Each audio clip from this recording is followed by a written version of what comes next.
আচ্ছা এই সরা, এখান থেকে এটা সরাতো। থাক থাক, ওটা তোমাকে নিতে হবে না, আমি আরেকটা দিচ্ছি, ওটা তুমি রেহানাকে দিয়ে দাও।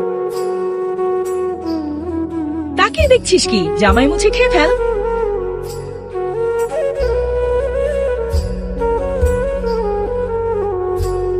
ফেলো না, এটা দিয়ে রেহানা ব্রাশ করতে পারবে। তোমাকে আমি নতুন একটা দিচ্ছি। রেহানা নে, এটা দিয়ে তুই দাঁত ব্রাশ করিস, যত্ন নিলে অনেক দিন টিকবে। আর দিও না। এটা না।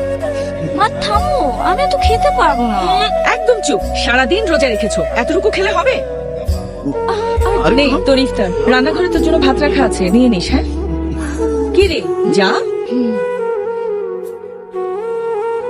সামনে তো ঈদ, রেহানার জন্য নতুন জামা। ওটা নিয়ে এত চিন্তার কি আছে, লামিয়ার গত ঈদের জামাটাই দিয়ে দেবো নে, ওটাই ওর নতুন জামা।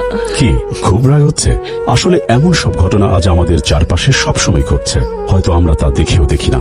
অথচ এই ঘটনাগুলো তো একটু অন্যরকমও হতে পারত যদি আমরা ভাবতে পারতাম ওরাও তো আমাদের মতো মানুষ, যদি ওদের তরে দেখাতে পারতাম একটু সহমর্মিতা ও মূল্যবোধের দৃষ্টি। আমরা চাইলেই পারি লামিয়া আর রেহানাকে সমান চোখে দেখতে।